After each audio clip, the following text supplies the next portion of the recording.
Hi, this is Robert Sungenis. Glad to be here with you today. As you know, we are covering the book I just wrote on the flat Earth issue called Flat Earth, Flat Wrong. And to your right here, let me just pick this up and show you. This is a picture of Jesus holding the globe. And throughout history, there were icons of Jesus. Probably I have about a dozen of them in the book. And he's either holding a see-through globe or a globe with land masses on it. So you'll be able to see all those in the book when you buy it. And that's important because it shows us that throughout history, Christendom understood the world as being a sphere and not flat. And so today, as most of you know, there is a lot of talk about the Earth being flat.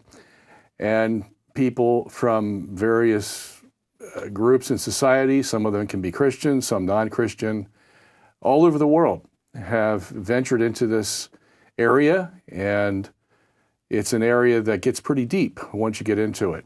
We go down the rabbit hole, as they say, and we have to try to figure out the truth from the non-truth, and that's why we're here today, and that's why I wrote the book. I was supposed to be accompanied by my partner in crime, Rick Delano, and he was supposed to interview me, but I am here by myself, as you can see. And the reason for that, and I want to tell you because I have some great concern for my friend, is Rick is in the hospital as of yesterday, I believe. And I want you to say some prayers for Rick, and that God restores his health and he can get back to do all the things that he has been doing thus far.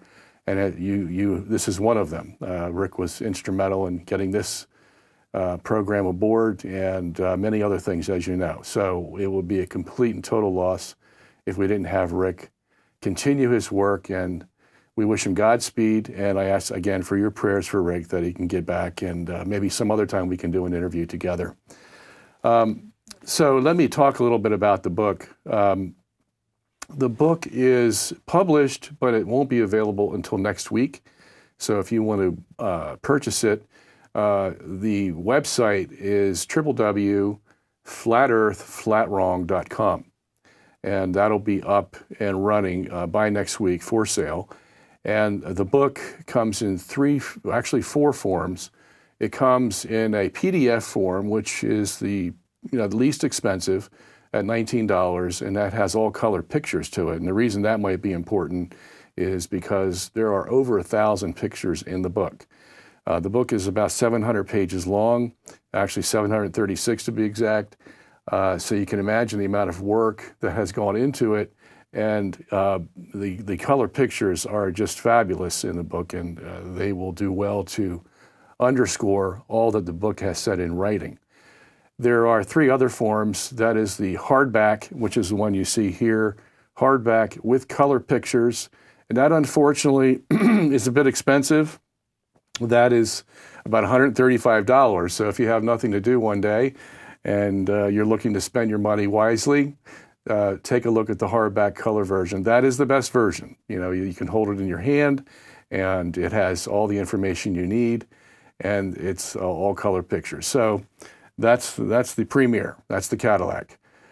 We do also have a black and white version that's hardback, all black and white pictures. I did look at that version. The pictures are in black and white, very good. So you'll be able to see the detail. Of course, it just won't be in color. We had to do a lot of work with contrast and brightness to get all those pictures just right, so that they would look good in a black and white version. And then we have, of course, a paperback version. It has a color front to the book, but it also has black and white pages. That goes for $24. So you'll see all those ranges on the website when we finally get it up next week. And this program here, what I'm going to try to do is go through some of the more salient points in the book for about an hour, and then I will try to leave as much time as I can for questions from the audience about the book or about anything to do with Flat Earth. that I didn't cover and that you have a concern about and want to know some answers. So that's what we'll do. The book is divided into 3 sections. We have an historical section, we have a biblical section, and we have a scientific section. And the historical section basically starts from the first flat earther. And I don't mean to say that in a derogatory term. That's just a normal term that we use now, flat earther, as opposed to globe earther. Those two terms have become very common in society now, so I'll be using them throughout the program. But the history of the flat earthers, going back to Robotham in the late 1800s, all the way up to the present case. There's many YouTubers out there who have videos, so I'll try to be addressing them, and everywhere in between. We have a issue about NASA. Can NASA be trusted? That's part of the historical story. With all the conspiracies we have today, Twittergate, Pizzagate, you name it, gate, we are in a world that seems to be going to hell in a handbasket. Is NASA in a conspiracy to hide the truth from us? And you'll see 2 views of that in my book, okay? So that becomes an issue historically. Then, of course, we get to the Bible. And since the Bible is the Word of God and tells us the truth all the time, not some of the time, it tells the truth in every area that it addresses as propositional truth, then the Bible's very important in this whole thing. And many people who believe in the flat earth believe the Bible says that the earth is flat. The Bible says the earth has 4 corners. Well, how can it have 4 corners if it's not flat? How could it be a sphere is one question we have. Now, that's easily answered, and I'll do that later on. But these are some of the confusions that can be caused in reading the Bible and thinking that you have stumbled across what the Bible is really saying when you may not be. And so what I do in the book is I go through the Hebrew of the Old Testament in meticulous detail to explain why some of these words that are normally understood by flat earthers as the earth being flat are not saying that at all, okay? And here's another rabbit hole you have to go down. I mean, you have to know the language. You really do, because sometimes you can't trust these English translations. And like for example, in one part of the book, I have the Hebrew word rakia, which comes from Genesis chapter 1, verses 6 to 9. And that's where we get the word firmament. And I in the book, I give all the English Bible translations and how they translate that one word, rakia. And there were like 12 different translations to that one word. And so depending on which translation you come up with, you're reading, you're going to decide for yourself what the firmament is. And that becomes important in this whole flat earth issue, because if the earth is flat, then the sky is going to be a dome. And many flat earthers believe that dome is a hard dome, and it's the firmament. Now, is that true or false? Okay, yes or no. There's really no in between to that. And so we have to get down to brass tacks there and find out exactly what the Bible is saying. And again, I go into the Hebrew there, and I show all the passages and what it meant historically. And I even go into some historical criticism in the Bible about the Bible that is desperately needed to put a whole framework around this thing, because these historical critics will say one thing about Genesis, and they have a motive for doing so. And yet, Genesis will say something completely different. So we'll go through that. Then the third section is the scientific section. And this is probably about half of the book, I would say. And what I did there is I tried to go through every scientific argument I could find from the flat earthers and tried to answer it scientifically for them. But that answer was denying the flat earth and showing why it would have to be a globe earth, okay, for these scientific issues. And so that's a big deal. And there was a movie made, last year was it? called Convex Earth from a group, Daquila scientists down in South America and Brazil. And, it's an hour and a half long. It's a documentary, and they go through all these experiments, proving that the Earth is flat. And, if you're not a scientist, but you're listening to these scientists and you trust them because they seem to know what they're talking about, you may come away with the idea that the Earth is flat, and you don't know the difference, okay?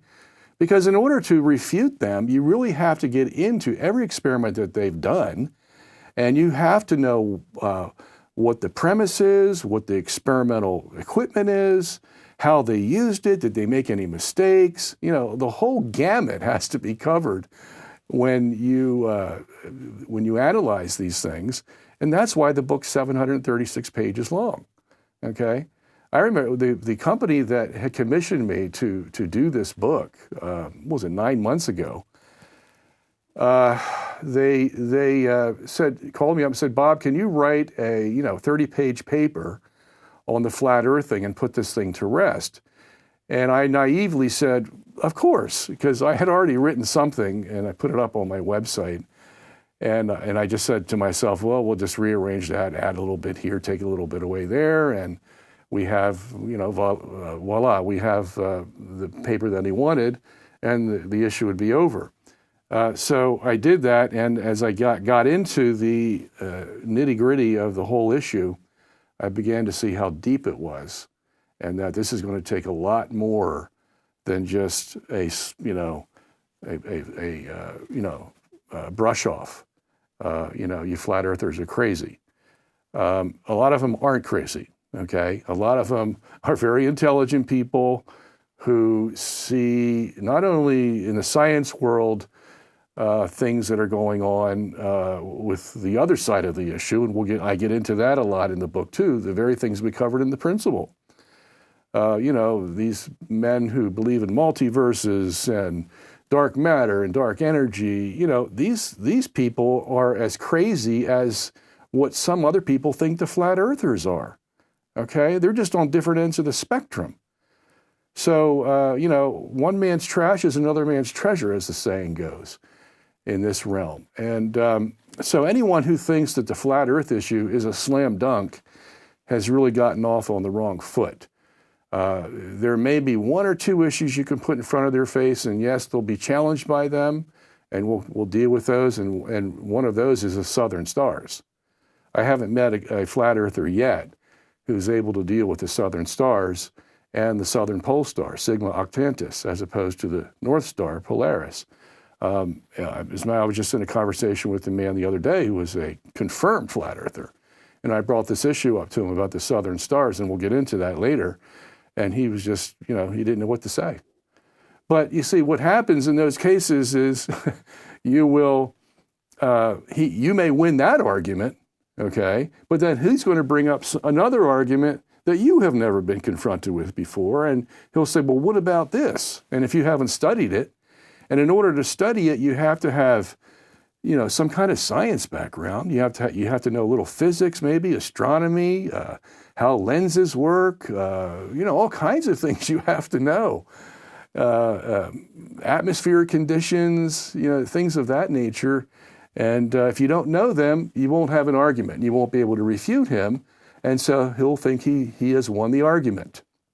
And he'll go on and try to convince somebody else. And that's why we have thousands of YouTube videos up about this very topic.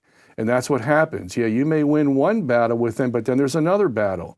And then if you deal with that battle correctly, then there's going to be another one that comes up. It's like a multi-headed monster that you chop one head off and you got all these other ones to deal with.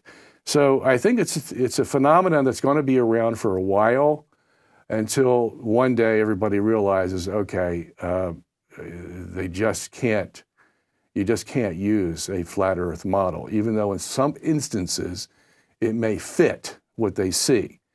In most instances, it won't. And I think the pressure is going to become great enough where we reach that realization, okay? So in these three sections, let's do this. I want to deal with this, one of the historical issues in a little bit more detail, and that comes from this whole conspiracy thing.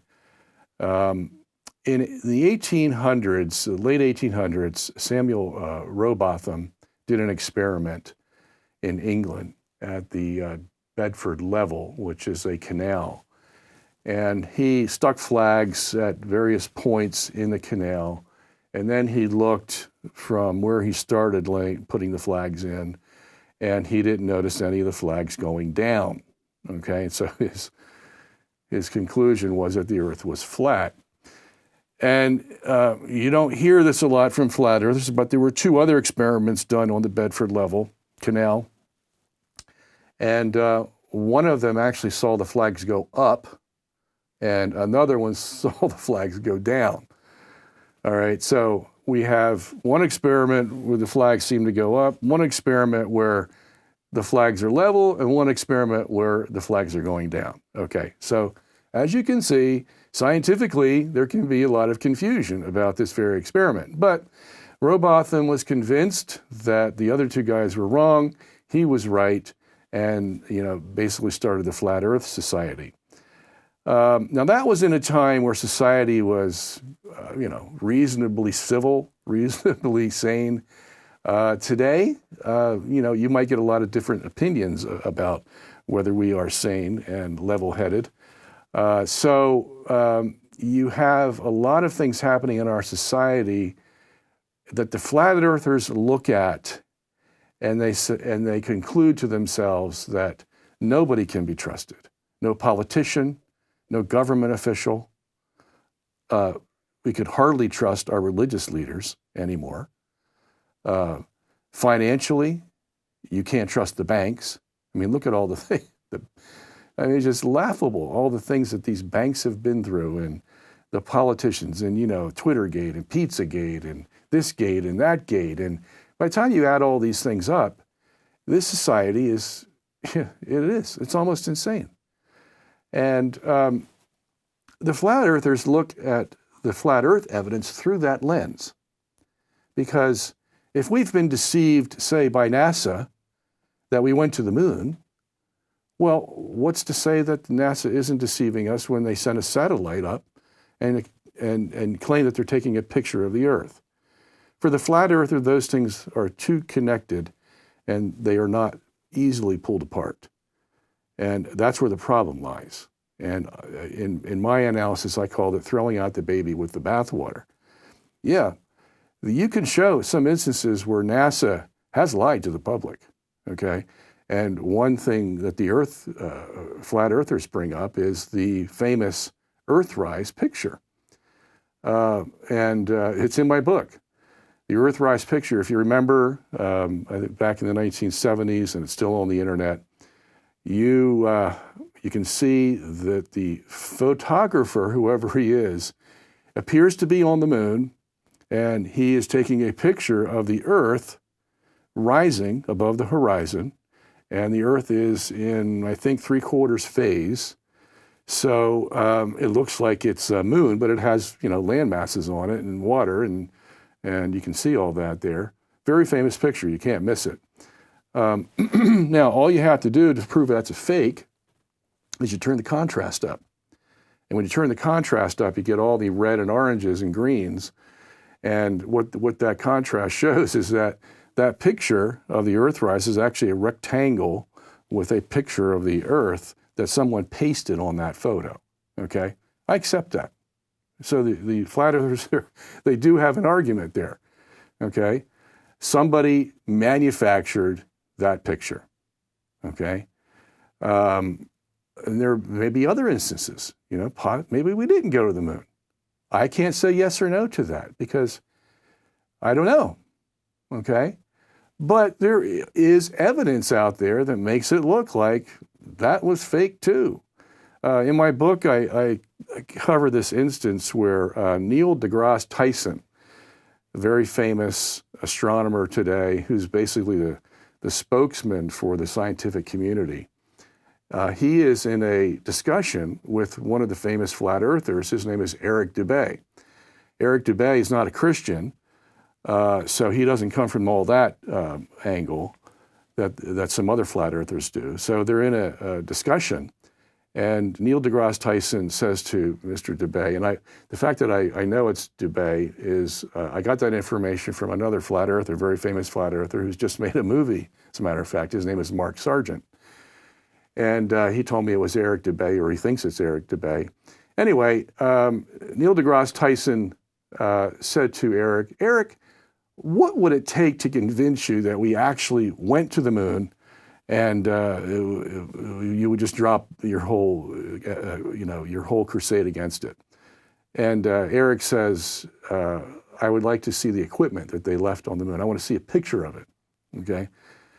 So deGrasse Tyson says, no problem. We can get those pictures for you in no time. So, and he does some fiddling on his computer, brings up these pictures of the Lunar Reconnaissance Orbital something. I forget what the exact name is. And it shows pictures of the lunar surface. And the caption beneath is, this is a picture of the lunar rover or of some other equipment that they had there. And so you look at the picture, and the picture is black and white, and you don't see the lunar rover, okay? What you see is a rectangular, white rectangle that is over what he claims to be the lunar rover, or you see a white square over another piece of equipment.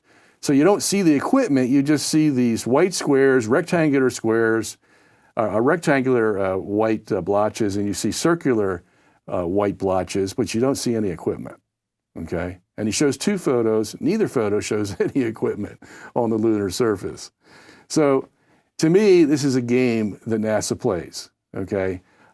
So I'm with the flat earthers on that. I can see why they would think NASA is just a big bunch of lies, and that's all they do to us is lie, okay? That's possible. As a matter of fact, there's one flat earther, his name's Ron Skiba, very famous. You can go see his YouTubes on YouTube, and he says, well, if you don't think it's possible to hide the fact that they didn't go to the moon from the public, think about the Manhattan Project, where the whole society was kept in the dark. Even the Vice President of the United States was kept in the dark about the Manhattan Project. Okay, that's possible. Okay, people can be kept in the dark. But the thing is, when you get to the end of the day and you have to analyze this, even if we didn't go to the moon, that doesn't mean the Earth is flat, okay? These are two totally separate things that scientifically must be separated. You cannot let your emotion and your worldviews and all this baggage that you bring to this issue dictate to you what the conclusion is going to be. If you're going to be a scientist, you have to be a scientist and look at the data objectively, okay? Do we have objective evidence that the Earth is flat? As opposed to saying, well, since NASA lied about the moon and the Earthrise picture and all this stuff, well, anything they say is a lie. That's false, okay? That's where we need to draw the line. We don't want to be like them, okay? Where we now go to the other extreme and we make conclusions about what they've done in toto without really knowing, okay? Then we're worse than they are, okay? That has to be understood at the outset. So when, for example, NASA takes composite pictures of the Earth, as soon as a flat earther who is not being objective looks at these composites, he says, you see, NASA uses CGI, computer graphics imagery. And that means they've used computer graphic imagery to show us a spherical Earth. No, it doesn't, okay? It means that NASA uses CGI, and then if you go and investigate why NASA uses CGI, you find out that if you have a satellite that's hovering over the Earth at, say, 500 miles, 1,000 miles, and is trying to take pictures very close to the Earth because it wants detail of the Earth, then what's going to happen is that satellite's going to go around the Earth, but it's not going to be able to get certain sections of the Earth because when you take pictures of a sphere, what you're going to get are peels. And peels are wide in the middle and they are narrow at the ends. And so in order to fill in those spaces where you have one peel against another peel and another peel, you have to add in water, your clouds or whatever. And that takes computer graphic imagery to do that, you see. So, and NASA has admitted that they do that these satellites can't take a complete picture because they're too close to the Earth, and therefore they have to fill in with clouds and water in certain places, and there you have it, okay? But that doesn't mean it's a fake picture of the Earth, okay? That's where the flat earthers go off on their wrong conclusions. CGI is used to enhance the photo, but it doesn't mean the photo itself in its basic structure is fake, okay? So, that's an issue that really has to be cleared up, and that I deal a lot with that in the historical section because you got these two forces meeting each other, or let's say the proverbial irresistible force meeting an immovable object as far as the flat earthers are concerned, and that is, you got this corrupt society that's lying to us. Well, that means they're lying to us about the flat earth. And the answer to that is no. That is a no, okay? You can't do that. That's not being scientific. It's not even being biblical. It's not even being religious. It's not being theological, okay? Because as I said, we don't want to go to the other extreme. Okay, so now let's go a little bit to the biblical. I don't know how I'm doing on time here. I guess we were into it for a half hour now, okay. So we have another half hour to go. And then I'll take your questions. So if you want to think about that for the third section, do so, and they will accommodate you so that I can see it on the screen. Let's do a little biblical. All right. Start with the famous verse, Isaiah 40, verse 22. God looks from above at the circle of the earth, Isaiah says, and sees the inhabitants thereof as grasshoppers and so on. Anyway, so here's the key phrase, circle of the earth, okay?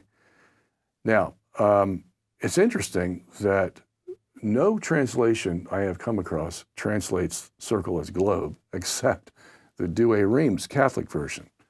It'll have the word globe there.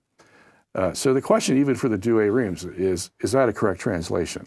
Okay, is that what Isaiah is trying to say to us? Now, in this situation, what we have to do is go deep into this scripture to see what Isaiah is actually saying to us. And that takes a knowledge of the Hebrew, its context, its grammar, okay, the specific word that it used, and why didn't it use another word? We have to ask that question also. So all these things have to be dealt with. So let's start. And the reason I'm going through this is just give you an example of what I do in the book with every verse that pops up that is related to this flat earth issue, okay? This will just give you some, a picture of the detail that I put into this. So we have this word, circle. Now, it's the Hebrew word kug. And the best way to spell it in English would be K-U-G or K-O-O-G, okay, kug, except the Hebrews had a at the beginning of it, and like they're going to clear their throat or something. And but anyway, that's what the word is. What does it mean? That word is the word for circle, okay? But it's more of a circular shape than it is a circle. Now, how do we distinguish those? And you get to this point by looking up every place that hug is mentioned in the Hebrew scripture, okay? So circular shape, why? Well, because a circle, number one, is not a dimension. A circle is a shape. Because if you think of a circle, it's basically abstract. A circle would have to have depth to it in order for it to be a disk. And then it would have to have a hemispherical depth in order for it to be a sphere. At least on one side of the circle, and then a hemisphere on the other side to make it a sphere. So it's neither a disk nor a sphere in the Hebrew language. It's a circular shape, okay? So now there are other passages that use chug, and let's say, I'm trying to think of the verse, Job 22, is it? Let me see. Job 22, verse 14. Now here, the word chug is put in a context talking about the heavens, okay? And it talks about the circle of the heavens. Now, if you're standing on earth and you see the heavens, what do you see? Well, you see a dome shape, don't you? And that's where part of the controversy comes in. You see the dome shape, or a hemisphere, okay? And it calls that the chug. It's a chug. So how could a chug be a circle and also be a hemispherical dome, okay? So there you have another variation of that. And Proverbs uses the word in another different way than it does in Isaiah 40, verse 22. So I go through all those and I show you that you really can't use that verse at all to defend a flat earth. But you can't use it to defend a spherical earth either. All you can say is that as the verse has God looking from above, and you say, well, how far above is he? All right, well, the passage uses grasshoppers. It says, all the inhabitants thereof appear as grasshoppers. A grasshopper, if you really want to get down to technical points, is about a 16,000th the size of a human being. So let's say we added 16,000 in proportion to the place where God is looking, it's about 400 million miles. Okay, I did that. Talk about getting technical. We don't have to go that route, but if somebody wanted to, that's how far away it would be. And what would he see if he was that far away? Talking about God as looking as a human would look, all right? Well, he would see a circle because you can't see a sphere. You can't see the inner or the outer dimensions of that. So it would be a circle. But it would be the shape of a circle, not a circle per se, okay? Because a circle is an abstract entity, all right? A circular shape, everybody knows what a circular shape is, but a circular shape could apply to a cylinder, it could apply to a disc, it could apply to a sphere, all right? So there are many circular shapes that we see. Which one is in view is the big question, all right? But if chug is applied to the heavens, the circular heavens, but the heavens aren't circular, they're spherical, okay? Because even a dome that the flat earther would believe in is three-dimensional. It's not two-dimensional like a circle is. So if a chug is also applied to a three-dimensional hemispherical shape, well then why couldn't it not be referring to a spherical shape, total spherical shape, you see? So that's where the Bible is leaning toward, yes, the earth is a sphere. And I go through a lot more detail in there that I'm not telling you now to come to that point, okay? So that's an issue that the flat earthers would have to deal with. And then there's another passage, Isaiah 22, verse 18. Where some smart flat earthers will use this verse, and it's a very interesting verse. Israel's not being very good, and God says, I will throw you like a ball into the next country, okay? And the word ball there is a specific Hebrew word. It's the Hebrew word dor, D-O-O-R is how we would pronounce it in English. And it actually has a prefix on it. It's kador. Now, that's important because the flat earther argument is, well, if God wanted to use the Hebrew word for a sphere in Isaiah 40:22, the one that we just covered, where God says he sees the circle of the earth, and he wanted to say there in Isaiah 40:22 that that is referring to a sphere, then he could have easily used this word kador in Isaiah 22 when he talks about throwing Israel like a ball into the next country. Seems like a great argument, okay? And it is until you actually get into the Hebrew, all right? And you see, first of all, the ka prefix is like us saying like. It's like a door, okay? So it isn't a ball. It's like a ball. That's number one. And all the flat earthers I've seen miss that totally, okay? So that's number one. Number two would be the fact that if you had to look up all the places where door is used in the Old Testament, and then you come up with a final conclusion, this is what door means. Now, it just so happens that in Ezekiel 24, I think it is, they talk about a door as referring to a pile of logs that are used to make a fire. So either the pile itself is the shape it's talking about, or the logs that are cylindrical is what the door is referring to. And this would make perfect sense, because in the end, the Hebrew word door means something that rolls. It doesn't mean ball. It doesn't mean disc. It doesn't mean any object at all. It means something that rolls. Yeah, so balls roll, so that seemed natural to the translator to put that in there. Let's just call it a ball. But it could have been a disc. It could have been a cylinder. It could have been anything that rolls. Okay? It could have been a polygon that rolls. Who knows? All right, but that's what the word means. So that verse doesn't do anything for them, because that verse is not a sphere. It's something that rolls. And the funny thing about this whole thing is that the Hebrew language did not have a word for sphere, believe it or not. They didn't have a word for disk either.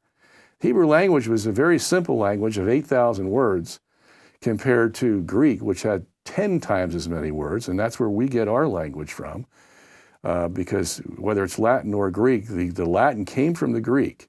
So most of our words have a Greek origin. But in Hebrew, they had 8,000 words, and they didn't have a word for uncle or aunt or a cube or oval, things like that. They had to describe these things in various ways, and the context helped out a lot, and the intent of the author helped out a lot as to what the final meaning would be of these words. Okay, but there is no word for sphere, so that's a whole interesting thing you have to deal with when you're looking at how you're going to prove this from the Bible, okay? And I go into that in the book.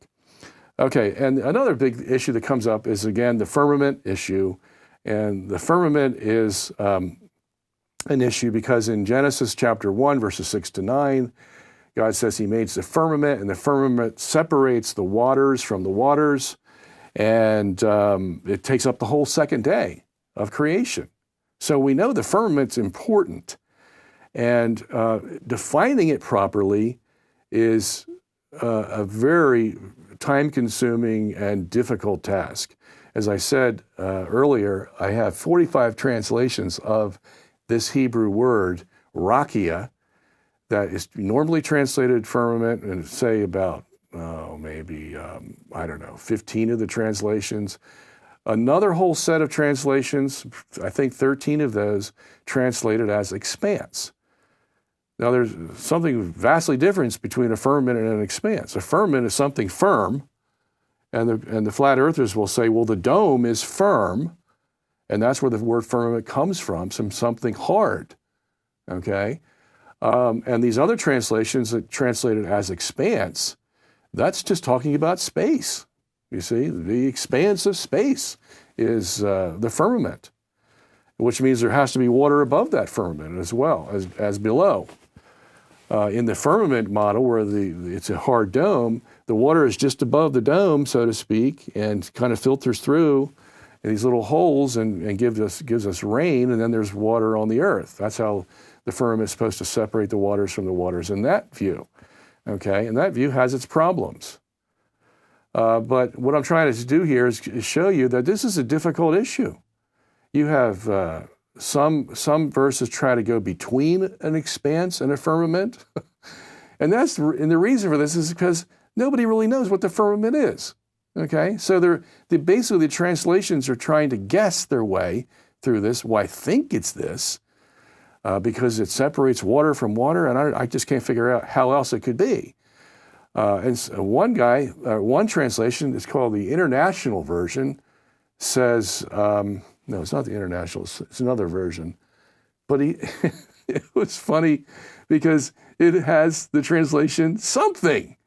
God made something on the second day, because it couldn't figure out what this thing was, whether it was hard, like a dome, or whether it was like air, like the expanse. So it just put something. And a couple of translations put the word space. And I think they came the closest, okay? But this is a difficult issue to deal with. What is the firmament? Do we actually have a dome over us? And a hard dome, because the word rakia in Hebrew does have a connotation of being hard, okay?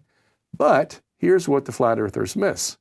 It also has a connotation of being flexible, okay? So nobody can figure out how do you get something hard and flexible into one substance, okay? And the first mistake that the flat earthers make here is that they consider the firmament, when the word rocky is used, as describing a shape, but it's not. It's never used that way in the Hebrew. It's always used of a substance, okay? So if you could come up with something that is both hard and flexible at the same time, and it's a substance that you can show exists, hey, you can write a book after me. But I'll tell you, I started out on that trek, okay? And I believe that you can connect modern science and what the Bible says about this firmament being a substance that's both hard and flexible, and you can combine the two and come up with pretty close what it's talking about. And I think those translations that have the word space as the meaning of the firmament are the closest, okay? So this is a whole big issue, because if there's a dome, then the earth has to be flat. There's really no other way to look at it. So I would agree with the flat earthers in that sense, okay? But if it's not just hard, then they have a big problem, because they've never answered the flexibility issue. So that's what space does, and that's what that translation expanse does. It opens it up to be all of space. Now here's another issue that's related to that they try to deal with, and they don't come very close to getting to the truth. If you believe that the earth is flat and there's a dome over it, then that means the birds, which Genesis 1:20 says fly in the firmament. It says actually says on the face of the firmament, okay? And in Genesis 1, verses 14 and 19, it says that God made the sun, moon, and stars and placed them in the firmament, okay? Exact Hebrew language, in the firmament, on the face of the firmament for the birds.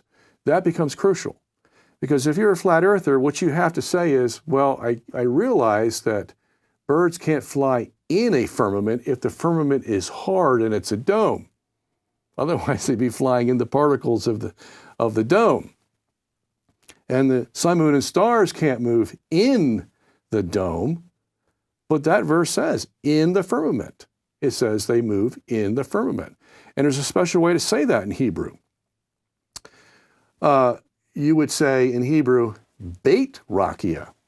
If you wanted to say that they actually flew in the firmament, you would say, in the dome, in the particles of the dome. You'd have to say beit rakia, okay?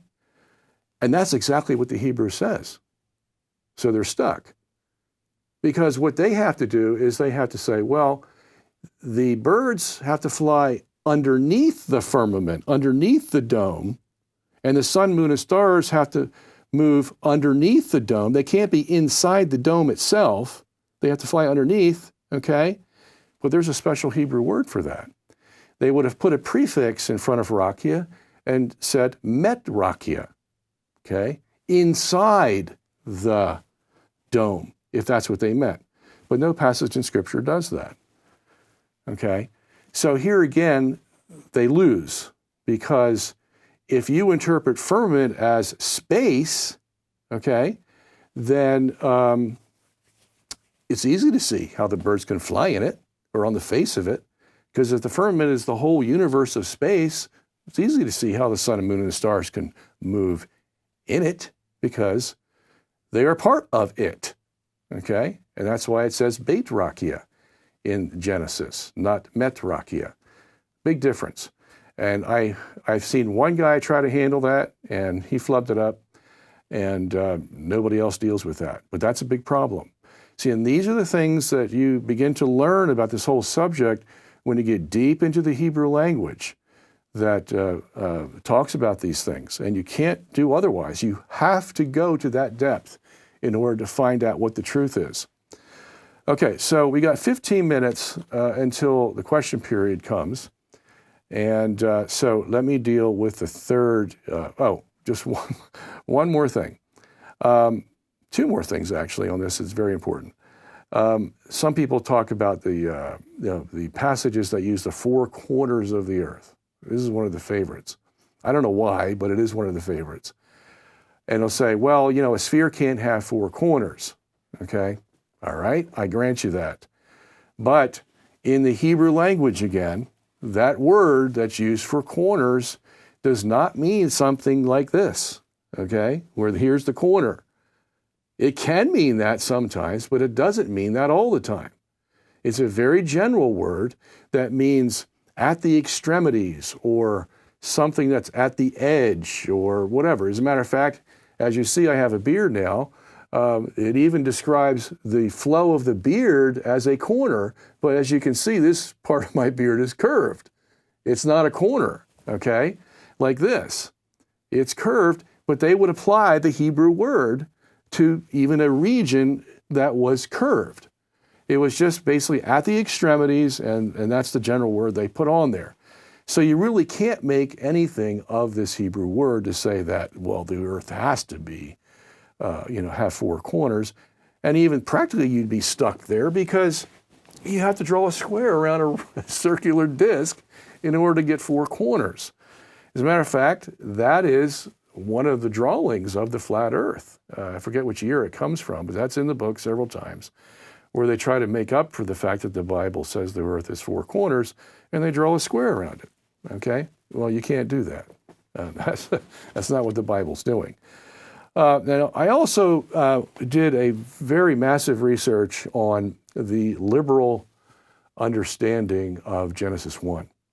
And as you know, most liberal theologians, progressive scholars today, don't take Genesis 1 word for word, literally, face value at all.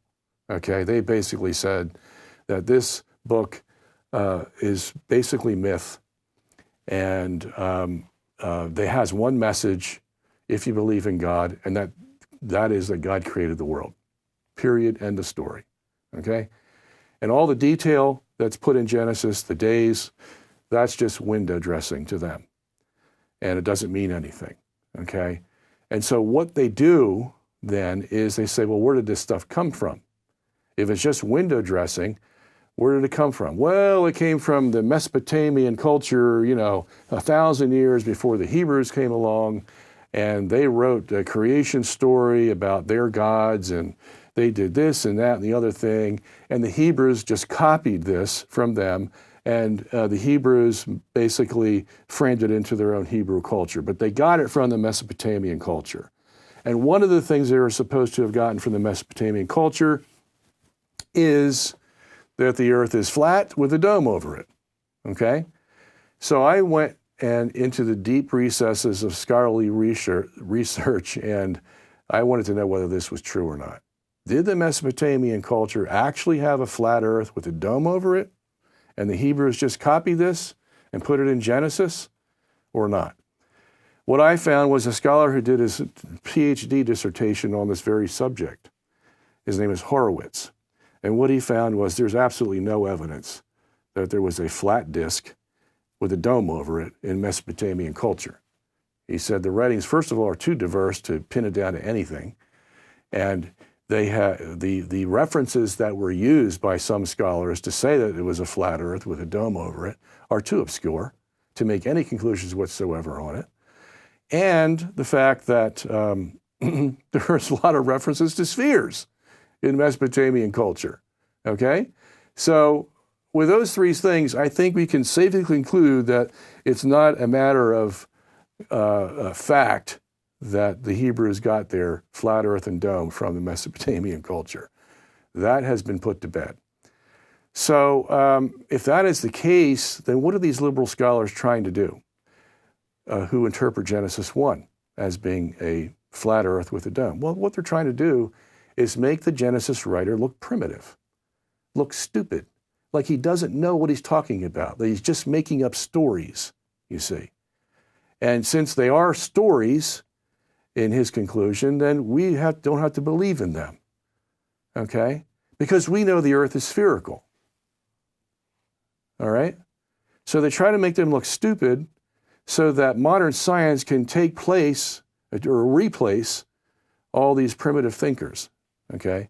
You have to know what these motivations are from these guys, because their whole modus operandi is to make the Bible look like something from a Cracker Jack box, something so primitive that you wouldn't even pay attention to it. As a matter of fact, most of these liberals think that Genesis 1 was written by a Jewish scribe coming out of the Babylonian captivity in about 515 BC.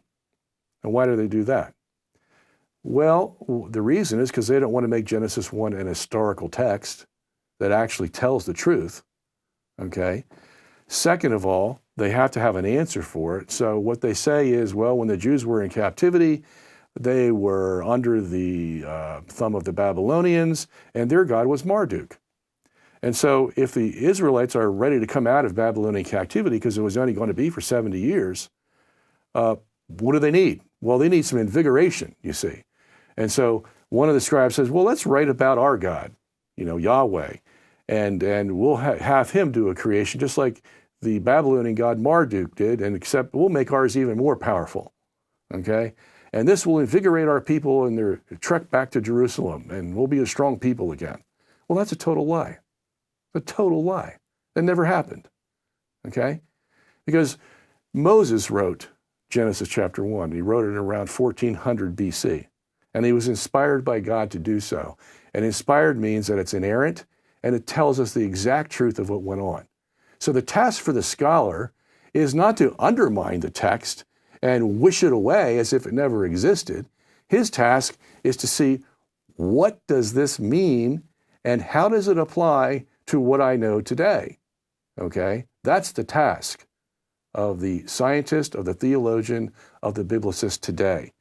And we are very far away from that. But this book, I try to set us up on the right track, at least set us up on that. And then many of us after this can exegete these passages and use the science that we know and use the truth the Bible tells us and get to a certain place. Now, I've got 5 minutes to do the scientific, so I'm going to try my best.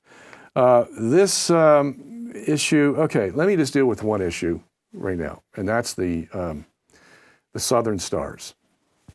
Okay, as most of you know, if you live in the north, you see the constellations at night. You see Polaris, the North Star. You see certain constellations that go around it. And the Little Dipper is connected right to Polaris, as a matter of fact. And you see the Big Dipper going around, and you see other constellations. If you go to the south, however, your South Pole star will be Sigma Octantis. It's not exactly on the South Pole, but it's near it.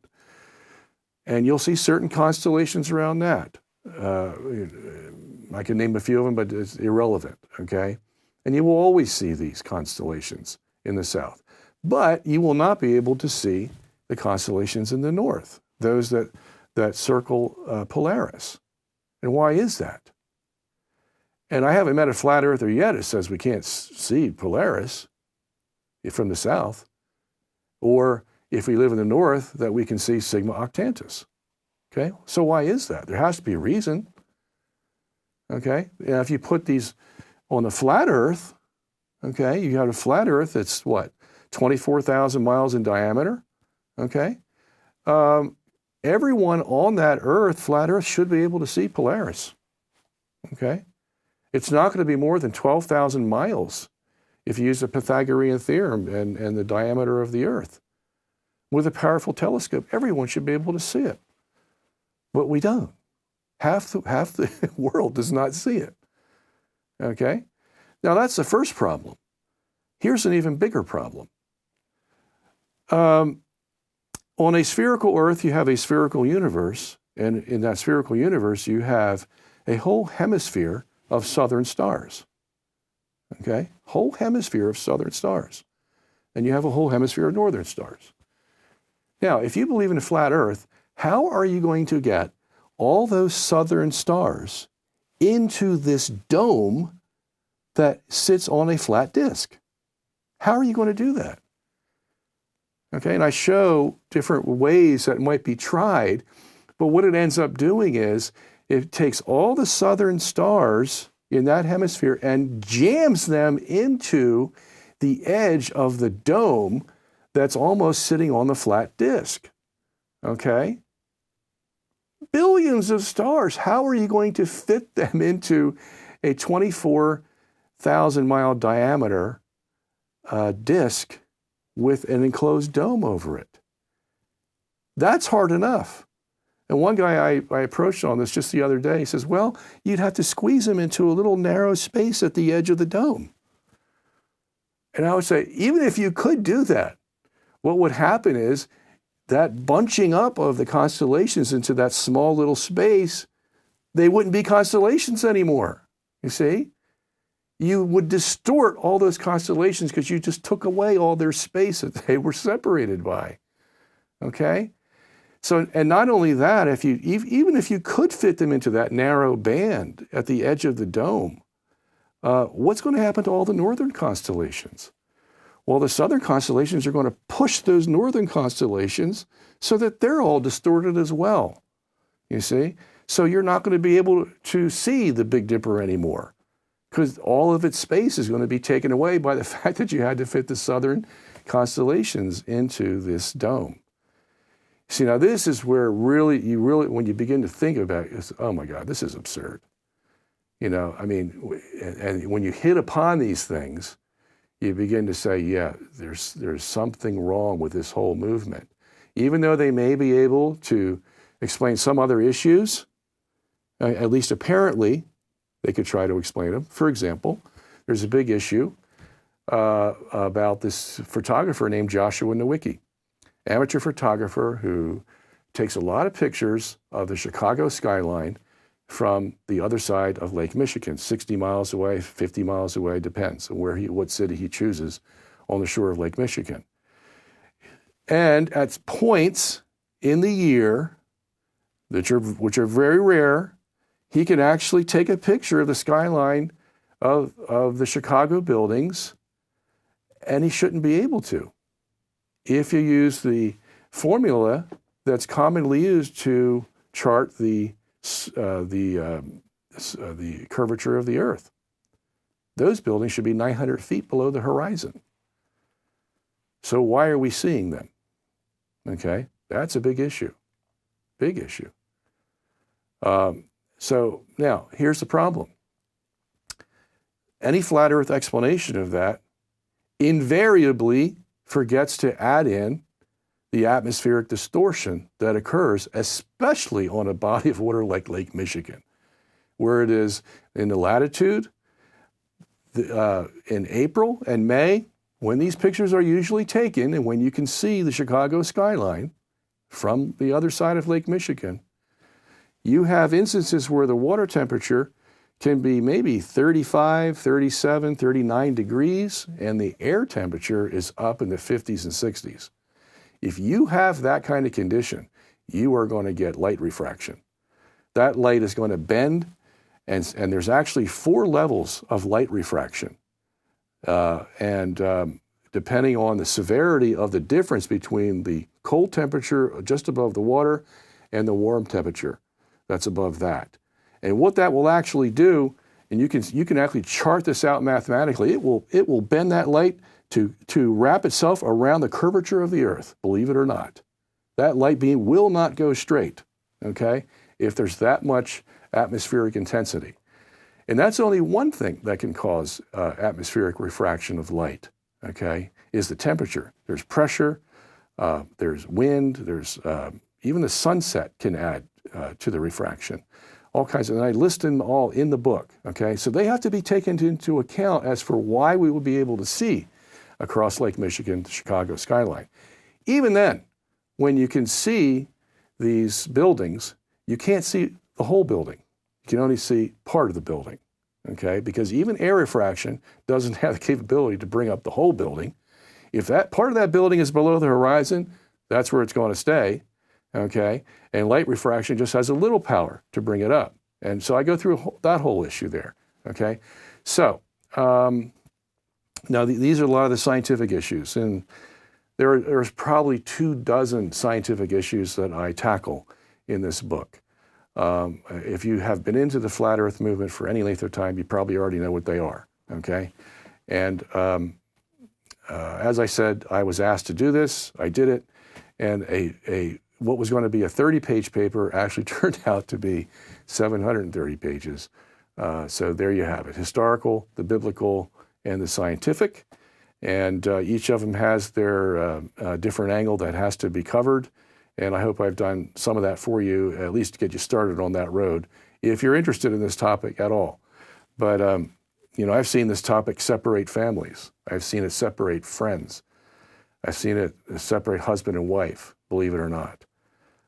Because once somebody gets that bug in their head that we've been lied to about the Earth, you know, it affects every part of their being. And I understand that. I really do. I understand that. And it becomes almost cultish.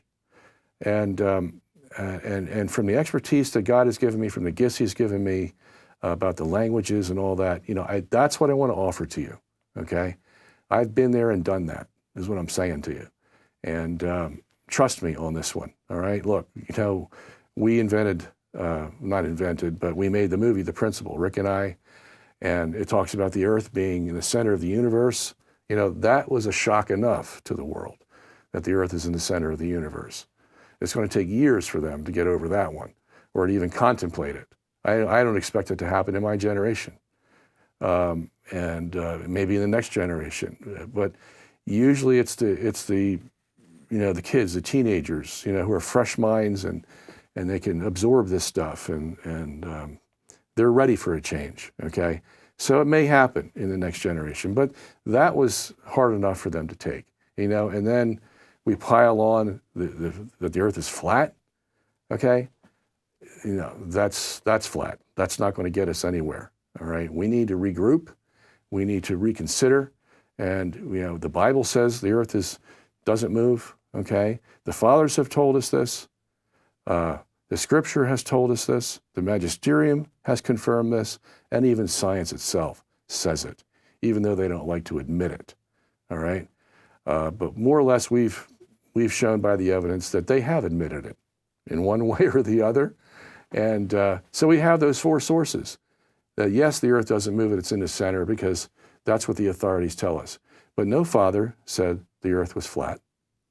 And I cover that in the book. There are some fathers that come close to it, okay? They come closer, like Lactantius. He has a side, he's against the antipodes. And so he's against the idea of having a globe Earth because that promotes the antipodes. But he never says the Earth is flat. Okay, that's another thing we have to consider. There are probably 17 fathers that were in consensus that the Earth was a sphere, out of about 23, 24 fathers that even talked about the issue. Okay, so we have the patristic witness.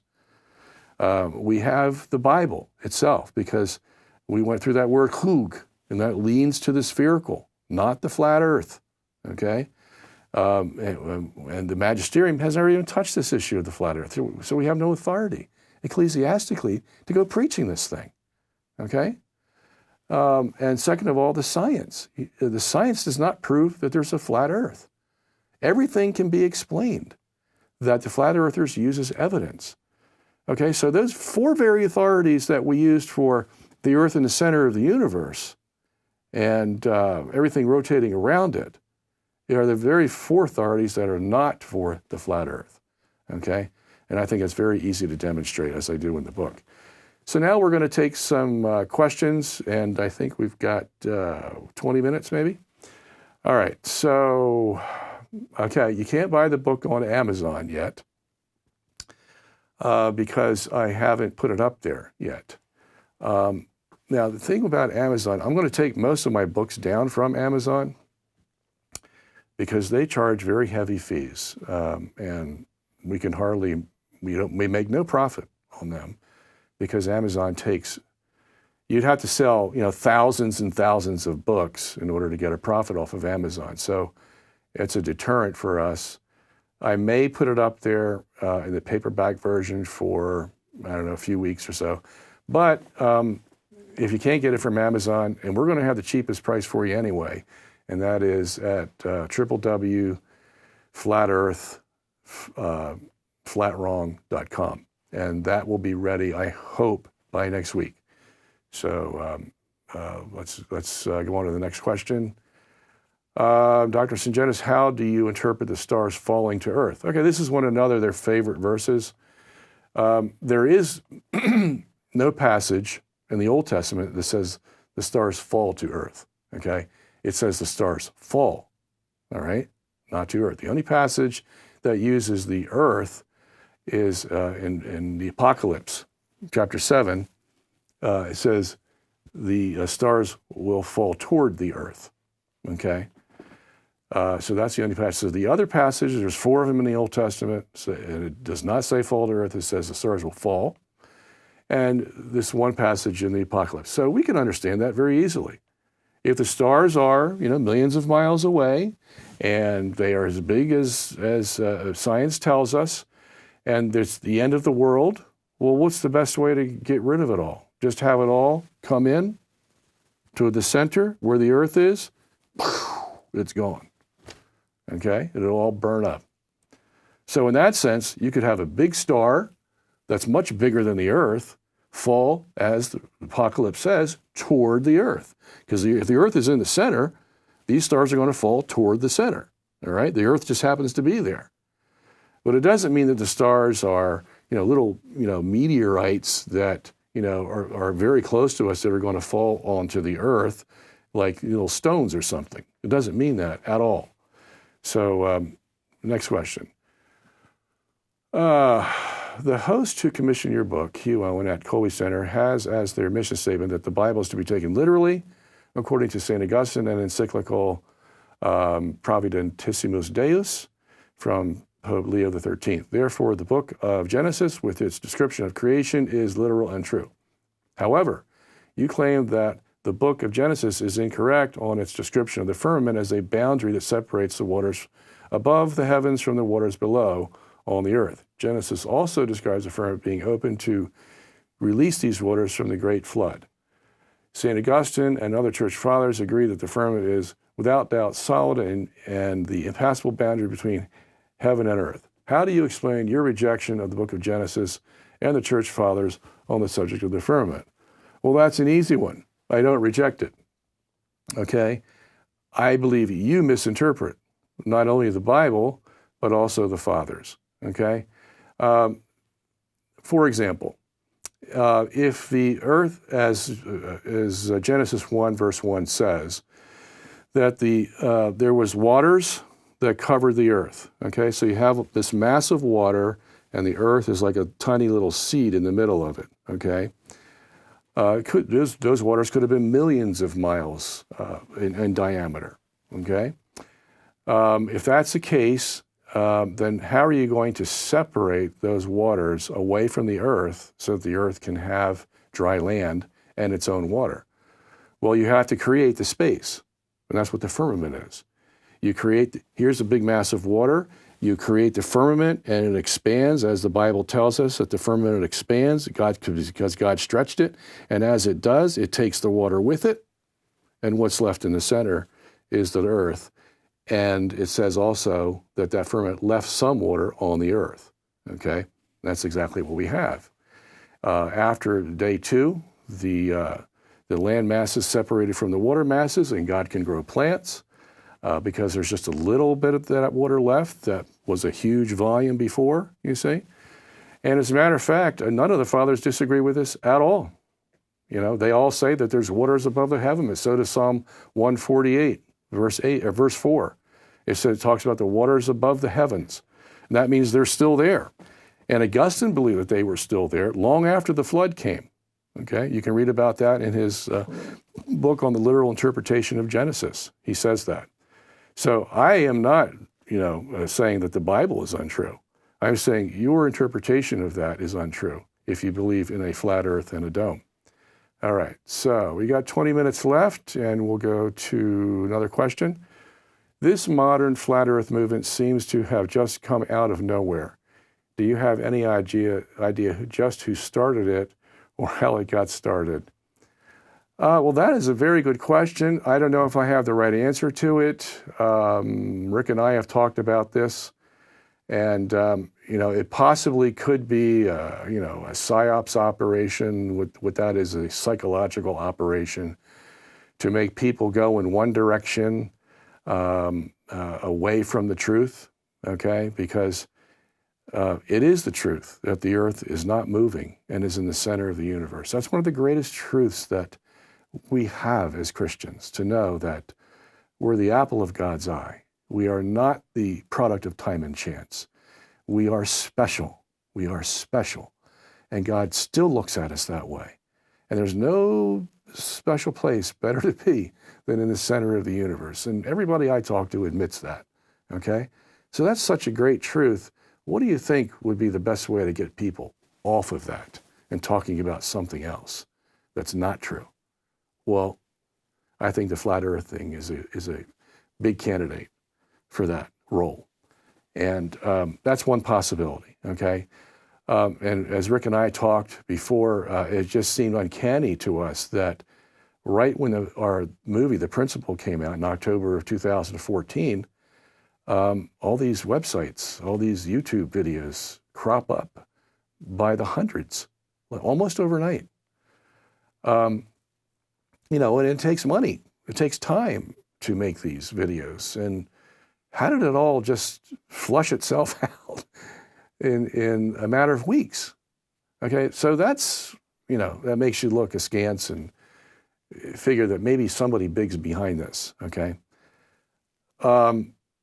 Now, it is true, though, that the revival of the flat earth movement actually started in 2004. There was a big push. Samuel Shenton, Daniel Shenton, they aren't related, however. The Flat Earth Society was in vogue then. And then there was another push in 2009, and then another push in 2014. So, and I cover all this history in my book.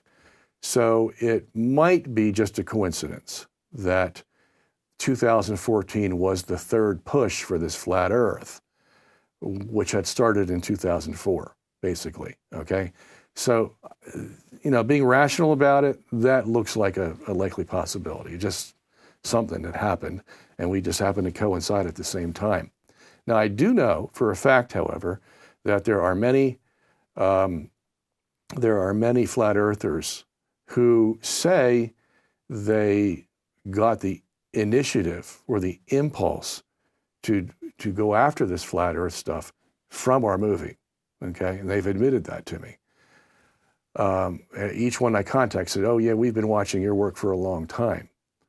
So in that case, perhaps they just wanted to go the next step, or what they thought was the next step, to prove the Bible right and to prove science wrong and all this. And I understand that whole milieu, that whole thinking, okay? And that's why the principle is so important, because we show that what modern science is saying today, and also the movie Rick is working on now with Wolfgang Smith is saying it, These people are taking us nowhere, okay? They're taking us to a blind alley that's going to turn into a total dead end. And so they're just as wrong as we believe the flat earthers are. So, you know, I hate to say this, but we're somewhere in the middle, if you want to look at it that way, between the extremes on the modern science side and the extremes on the biblical side and the flat earth side. There's where we are. So I think I've answered that. All right, so why do many NASA documents assume a flat, non-rotating Earth when calculating flight trajectories? Well, because the math is easier. You know, it's just, it's a lot harder to do on a spherical Earth. We used to use the same reason for, or point out this whole thing when we were doing the work on geocentrism, is you can use the EFEC frame, Earth fixed Earth inertial frame, or you can use the solar barycentric frame. But which one do you think is more complicated? Yeah, it's the solar barycentric frame. So they use a fixed Earth frame. Now, it doesn't prove anything. It doesn't prove whether the Earth is flat or round. It doesn't prove whether the Earth is moving or not, because the math really doesn't tell you that. All in that sense, everything is relative. You see, you can use either math you want and get to the same solution. So the basic answer is that it's a lot easier. Question, Dr. Sungenis, what was your reaction when you found out the flat earthers used all your arguments against the heliocentric model presented in the movie, in the principal movie, to justify geocentricity, but still they carried on promoting flat Earth? Well, you know, I don't blame them for that, because they also believe that the Earth is fixed in the center of the universe and isn't moving. Okay, I got to give them credit where credit is due. If they want to use the stuff from the principle to help promote that idea, hey, you know, all the more. But, you know, our objection is that you can't add in the flat Earth thing, because that's just going to spoil everything. Everything we've worked for years about the Earth being in the center, being special, okay, is upended by this whole flat Earth thing. All right? It does damage to the whole thing we're trying to promote here. That's why I took the time to come on here. That's why I took the time to write the book, because this is a blind alley. It's not going to lead us anywhere, you know, and so we got to get back on track, and that's what we should do. All right, so will you be debating Jared? I'm going to skip that question. Next question. How much do you know about Robert Stacy? I don't know too much about Robert Stacy, so I'll leave it at there. So next question. Why do you think flat earthers deny all the evidences of spherical Earth from the time of the ancient Greeks up until the present? Well, even Eratosthenes' proof, so-called proof of the spherical Earth, is not a proof. Okay, and I deal with that in the book. Everybody's under the illusion that he proved the Earth was a sphere. He didn't. All he proved is that if you put two sticks and you measure their shadows, and you assume a spherical Earth, okay, then those shadows have to move a certain way. But you could have a flat Earth and put the same two sticks, okay, and produce shadows that Eratosthenes produced, but just by changing the light source, by moving the light source. That's all you have to do. So in that sense, everything is relative, okay? And you know, that argument goes a long way. So he didn't prove it from the Greeks, to be very honest with you. So there has to be other ways now that we have to prove it. As a matter of fact, I came across a video where one of these non-flat earthers was saying, we can determine the distance from the Earth to the moon by simple trigonometry. And he's right, okay? But in his equation, he put in a spherical Earth as part of the equation, okay? So he calculated it out, and it came out to 224,000 miles as a distance between the Earth and the moon. Bingo, because that pretty much is what the mileage is between the Earth and the moon. all right? But some smart flat earther came along, and I was amazed at this, and he took out the spherical part of the equation and he put in a flat part for the equation. And you know what he came up with? 3,400 miles as a distance from the Earth to the moon. And that's just what the flat earthers believe. As a matter of fact, that's why they believe it. Because if you don't assume a spherical Earth and you put in a flat Earth in the equation, you come up with 3,400 miles, which is why they believe the sun and the moon are 30 or 3,000 or so miles above the Earth, and the Earth is flat, you see. So the math doesn't tell you what the solution is. All it can do for you is bring you to the result by a different method. You see, I always say 2 + 2 = 4, so does 3 + 1, so does log 3 of 16, so does the square root of 16, so does 1,000 minus 996, okay? They're all true, they all lead to 4, but which one contains the right addends for the specific case that you're dealing with here, okay?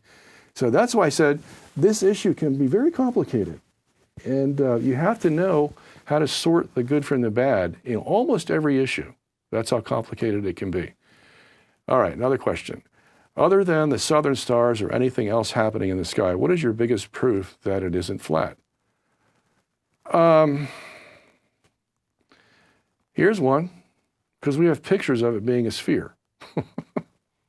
As funny as that may seem to the flat earthers who've already said that NASA lies about everything, okay? But it's not just NASA. We got the Japanese, the Russians, the Indians, the Chinese, and the United States, all taking pictures from weather satellites that are 22,242 miles from Earth, all showing this big globe, okay? So it's not just NASA that the flat earthers are going to have to accuse of giving us fake information. It's all the rest of the nations that have these satellites, and they depend on these satellites, okay? I mean, to deny that satellites exist is like the ostrich putting its head in the ground and saying, I'm just not going to look, just not going to look, and think that the fear is going to go away. Those satellites are real, okay? They are real. Yes, there's problems with satellites. There's problems with the ISS. I've seen those, okay? But they're not enough to go to the conclusion that satellites don't exist. That's my proof, okay? And so from that, the whole issue should be moot. But that's why the flat earthers have to deny every single photograph taken by NASA must be fake, and it must be CGI, because if there is one, only one, that shows a spherical Earth, and it's a true Earth, and there was no chicanery behind it, that's enough to settle the issue, you see. So that's why they have to have this campaign. That NASA is an evil entity that lies constantly and never tells the truth, okay? Well, that's an ad hominem, as far as I'm concerned. That's not science. That's now dealing with man's character, and you can't throw the baby out with the bathwater. So that is my real proof, if you want to know the truth. Do you think that mainstream scientific community might use your arguments in the book to fight the rising flat Earth movement? They could probably, there's one or two there that are original, as a matter of fact, but most of these I got from other people, and I just enhanced them and tried to explain them in, in language that people could grasp onto. That's what I did when I wrote Galileo Was Wrong.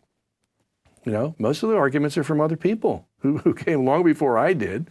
All I did is connect the dots together a little and then wrote it in language people could understand instead of highfalutin physics language that always uses equations. Well, I broke the equations down for people and let them understand it for themselves, okay? When I wrote my books, Not by Faith Alone, Not by Scripture Alone, for example, or Not by Bread Alone, I already had the answer.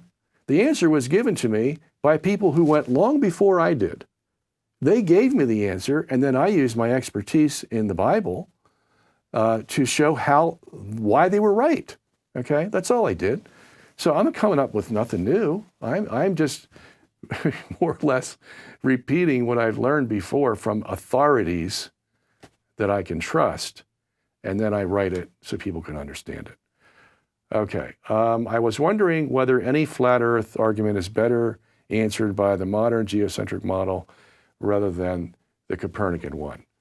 Well, I would probably have to say no, because there is a reciprocity between the heliocentric model and the geocentric model, in that, for example, both of them can explain stellar parallax.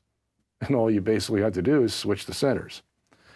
Now, of course, the heliocentrists don't like that. The Copernicans don't like that. And that's why you never see it in their textbooks in high school or college. So nobody knows about the fact that there's a geocentric reciprocal to the heliocentric parallax. The same with stellar aberration. Both the heliocentric and geocentric can explain it. And so there's that camaraderie there that we have with the Copernicans that we don't have with the flat earthers. Now, here's why. Because the flat earthers can't explain stellar parallax or stellar aberration, because their stars are too close, okay? If you did a stellar parallax measurement, and I cover this in the book, by the way, of the flat Earth stellar parallax, it'd be off the charts because the stars are too close together. Same with stellar aberration. Stars are too close together. And so what's the normal response from the flat earther? Well, there is no such thing as stellar parallax. It's just an illusion, okay? And so the things they can't answer, we find them tending to just dismiss them, okay? Stellar parallax being one of them, stellar aberration being another one. You got the whole thing about gravity too, and I deal with that in the book, about buoyancy versus gravity, and that's an easy one to deal with. And there's many more. So let me go on to the next question here. What do you make of the collection of quotes from the church fathers showing that they were in the majority as flat earthers? Well, it's false, totally false. I did an exhaustive study on the fathers. I have probably 140 pages on the fathers, and I have a special section about St. Augustine, because the president of the Flat Earth Society of Canada, who is also an Augustinian scholar, tried to find some references in Augustine to a flat Earth, and I go through those references. They're all hyperbolic and they're all metaphors, so he really can't use them at all. But Augustine, every other passage that he's writing normal prose, says the Earth is a sphere. Okay, and as I said, out of the 24 or so fathers that write about it, we have, and as a matter of fact, let me see, what page is that on? Well, forget it. I show what the fathers had difficulties with sometimes, like Chrysostom, for example, called the heavens a vault. Okay, it's like a dome, and he says that they don't turn. And the reason he says that is because he says the heaven is still, it doesn't turn, although the universe may turn. Okay, now flat earthers will twist that, and they will try to use Chrysostom's statement to somehow imply that the Earth is flat. Okay, because there's a dome up there that Chrysostom sees in the heavens. All right, which they think matches their firmament dome. It doesn't. Okay, Chrysostom is just trying to make one certain point. So there are some little difficulties with the fathers in some of those areas. Like Jerome says that he's has trouble with the spherical Earth because it doesn't show something. But then in another passage, in the letter to Avitus, he says he believes in the spherical Earth. Okay, so how do you combine those two? Well, the way you do that is you say he has difficulty with the spherical Earth, not that he doesn't believe in it. He just says we don't have this answer yet to how the spherical Earth can show this aspect or that aspect, is all he's saying. But the flat earthers, of course, will ignore the one where he says to Avitus, I believe in a spherical Earth, and they'll jump on the one where he says this spherical Earth has problems explaining such and such, you see. So that's what we run into. But out of all these 24 fathers or so, at least 17 of them were firm, who actually said the Earth is a sphere, and the other ones go back and forth a little bit on it, but never once do any of them say, yes, the Earth is a flat disk. Not once did I ever find that. Well, what I found was difficulties they had with the spherical Earth.